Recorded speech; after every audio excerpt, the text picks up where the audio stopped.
name is Riddhi, and I'm going to talk to you a little bit about the work that I do, why I chose to do it, how I do it. But before I begin that, I'm going to tell you a little bit about my story, because that's very important. I have to build a context for you. So, and before that, I have to make my dedication. This talk, as well as every other piece of work that I've ever done in my life, is dedicated to my school, the J.B. Terret High School for Girls, and my principal, late Shirin F. Darsha. To my story. I grew up in Kemp's Corner, in a very, very privileged neighborhood of South Bombay, and always had enough food on my plate. Always had everything that I needed. Never extra, but always enough. When I was young and I'd wait for my school bus outside my house, I would see this family who was living on the pavement right there. And I'd see how they began their day as I waited for the bus. 2 parents, 3 kids, reeking of alcohol, sleeping on tarpaulin sheets that had been spread out. And as the years passed, I had this pressing question in my head that I managed to articulate much later. I asked a lot of people why the kids in that family didn't have access to kind of books that I read, or why they didn't have the kind of toys that I had. And when I finally asked my mother that one day, she said, in the most well-meaning way, she said that, this is how things are. I remember feeling very distinctly a pain and a protest within me, one that I couldn't articulate back then, but one that I'm very grateful that I lost sleep over. For the simple reason that I felt if my child had to ask me that at some point, I would like to be in the position of saying that, this is how things are, but they're getting better each day because we're all doing something about it. The area that I lived in also gave me access to a lot of things. The choice of music that I grew up with, the kind of literature that I had around me, the kind of people that I had around me. And one of the things that helped me with was getting into the school that I studied in. So this school is extremely special for the simple reason that it went far beyond what a regular ICSE school is expected to do. It went beyond academics. There were 3 core pillars that the school focused on. One was confidence. The second was compassion, the ability to give, the ability to not stereotype, the ability to embrace diversity and culture. And the third thing was choice, the fact that you always have choice. It's always your choice to be able to choose excellence over mediocrity. These 3 things were consistently drilled into me as I grew up. Of course, when I stepped into college is when I realized how very deep my schooling experience had been and how profound the process of learning had been for me, because as soon as I got into college, I was faced with this massive culture shock. I'd look at people and I'd judge them based on the jeans that they wore. I'd look at them and say, okay, ye bhinder se aaya hai. I had this disgusting attitude. I was able to see how people spoke and interacted, and I was like, total govandi, And one side of it is that it's this very ugly bias, but the other side of it is also that how do you help it? You've never been out of that cocooned, privileged space in your schooling years.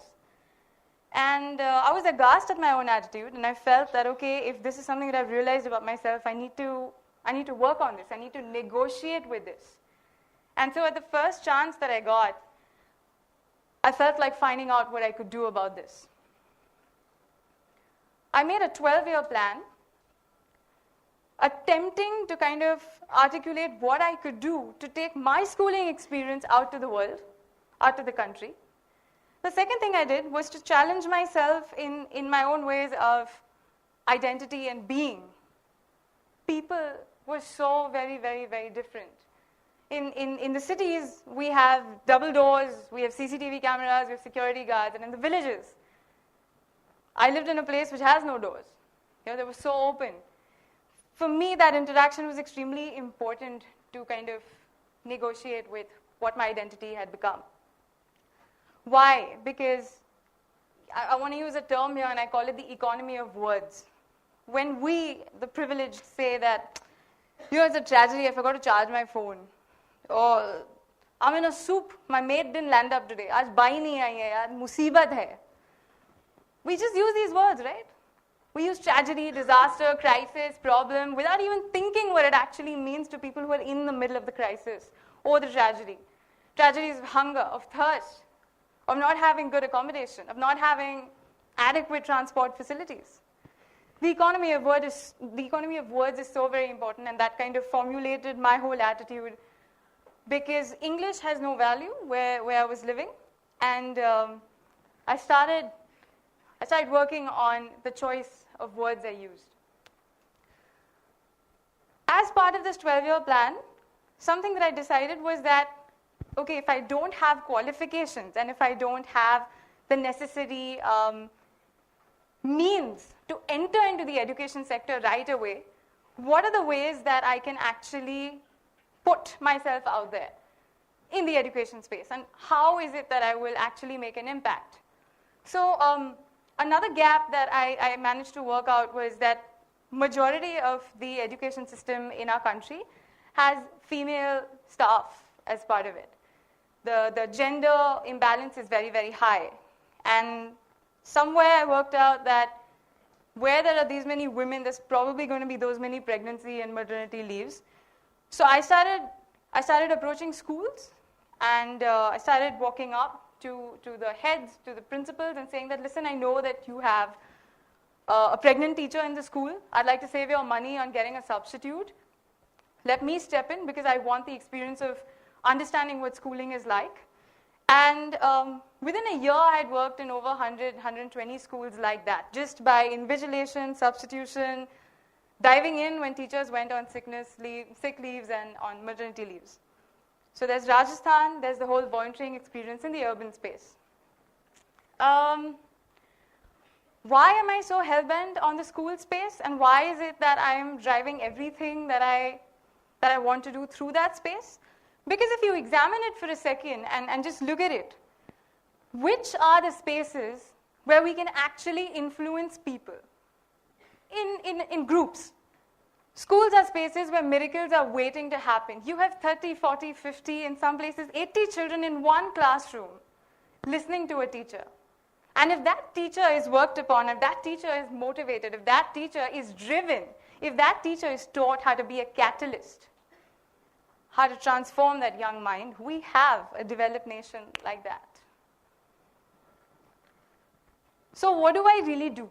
After having put my foot into various spaces, traveling around and attempting to understand a little bit of the urban space, the rural space, I started developing a way of constructively engaging with schools and with teachers.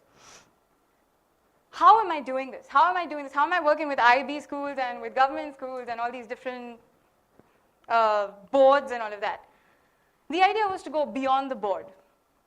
The idea was to go beyond marks. The idea was to go beyond grades. The idea was to go beyond the student and to touch the child, to go beyond the teacher and touch that catalyst.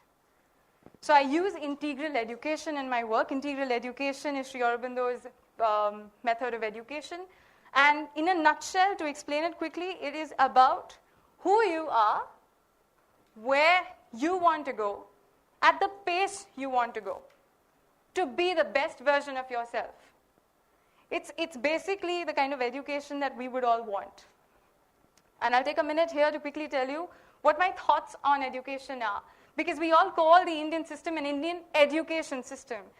But I completely disagree with that. Because for me, I think it is some kind of a leftover colonial academic process. There's a vast difference between academics and education. Academics is small, education is large. Academics is temporary, education is lifelong. Academics is about structure, is about boxes. Education is about breaking those boxes, making new open spaces. We don't have an education system in India. If we accept that, then we know that, okay, we have a problem. I was very firm about de-academizing. I don't know where the word came from, but I wanted to de-academize, just like I wanted to decast the mold of privilege that I had. So in all of this professional space, what I did was, in a more personal space, I started giving up my degrees. So I don't have anything after the 10th standard. No diplomas, no degrees, no recommendation letters, no CVs. I'm working on My first CV as of now is a part of another churning process. But no CVs, no recommendation letters, no visiting cards, no website. I said to people that I am the solution. I have the solution. And I just waited to be called. Over time, I've worked in various states, in different spaces. One of the things that I did was to also work at the Dongri Children's Home, where I interacted with children who were rescued from some horrendous spaces. One case study is that of an 11-year-old child who had had 2 abortions. And I was working on some kind of an employability model with that child.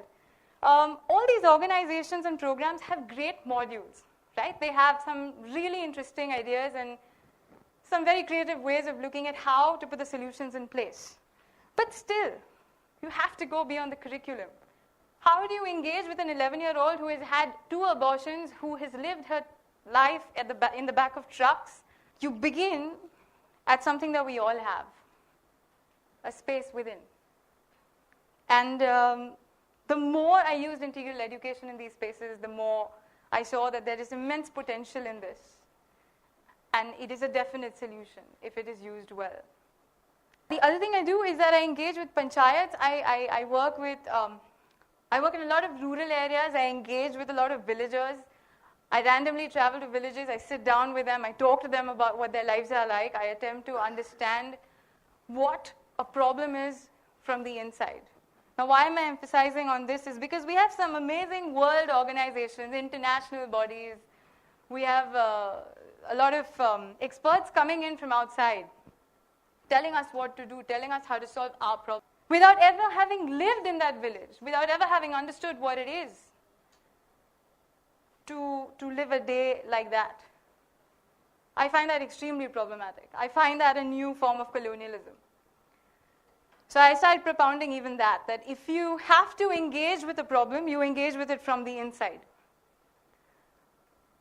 A couple of points that I want to bring up now are based on what we're doing today. Why inclusiveness? What does it even mean? And why do we have to have a forum of young people discussing inclusiveness? What has happened to us and where have we come that we're discussing inclusiveness? And what does it mean that we have diverse speakers who've done some great things, who've done some different things? What does it really mean? To me, it means that you have to exclude certain things to make spaces inclusive. To me, it means that you have to exclude things that one would never compromise on if you were the one being excluded. It's something to think about, because these words are big words. And we have these kind of forums and conferences all the time. It's really something to think about. I spoke about the problems of privilege earlier. I spoke about how I had to negotiate with the fact that I had everything, but I had to negotiate with how I would actually use it, how it made me judgmental, how it did narrow me. Now I speak about the power of privilege. Every single person in this room, if we had to actually constructively, creatively think about how to put our energies together and make a change. Yeah, you got 10 days, you work in an NGO, you clock 10 credits, or you get into like a good university. That doesn't work. You do these fancy fellowships. You want to go and interact so that you can get some kind of a social certificate so that it looks good on your CV or profile. TK. But on behalf of the social sector, I really want to say, on behalf of the people who I really have tried to understand, I just want to say that if we do this a bit more consciously, it would be fair. Because the social sector is not for the privileged to make their lives more privileged. The social sector is made up of people who have hearts and dreams and emotions and feelings and everything that you and I have. So if you choose to volunteer, if you choose to engage, if you choose to interact, do it consciously. Don't enter and exit because you have to put it down on a CV. Collective ownership, something else that I want to talk about. We all say India has problems, right? If I ask you to talk about 5 good things about the country, it's going to be a bit hard. Everyone will say, diversity, language, festivals, color, ye wo. Great. But if I ask you to talk about the problems, it's a lot easier. We list out 30 problems. I don't know who we're waiting for. I don't know what we're waiting for. Are we waiting for a messiah who's going to ride in on a white horse and change everything in this country? I don't know. Are we saying that it's the government's problem to fix every single problem?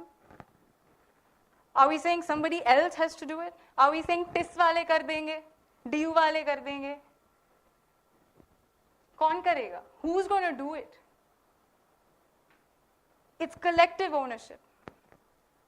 Are we losing sleep over anything? Are we too numbed to feel the pain that so many people go through? Is there so much food on our plate that we cannot even begin to understand what hunger is for somebody else? Collective ownership. One of the last points is about change. Do we really, really want change? Because if we do want change, we can figure out how to do it.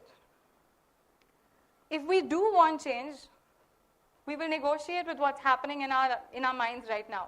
We're all sitting in a plush building, with a lobby which is super fancy. We're sitting in an air-conditioned room. We're talking about the world, and we're talking about problems. We're talking about solutions. We're talking about creativity. If you really want change, you go out there and you do it. When I didn't have qualifications, I looked for a gap. And I started volunteering wherever I could, where there was a pregnancy leave. I got out. I taught myself things. And without the backbone of a paper trail. If it's possible for one person, it's possible for everyone. Because I was just like you. I still am. Now, about getting real, how do we do this? We're talking about a country where eradication of poverty is $1 billion business. Some statistics that I'd like to share with you. As part of the 12-year plan that I made when I was a kid, with a simple dream that, I had something and I wanted to share it, and I'm going to figure out how to do it. Over the last 11 years, I'm in the 11th year of my 12-year plan. And I've now worked in over 13 states in the country. I've now interacted with more than 9,000 teachers without, like I said, any kind of recommendation spaces. And I've worked with over 780 schools. Here's to say that change is possible. Here's to say that we need to accept there's a problem.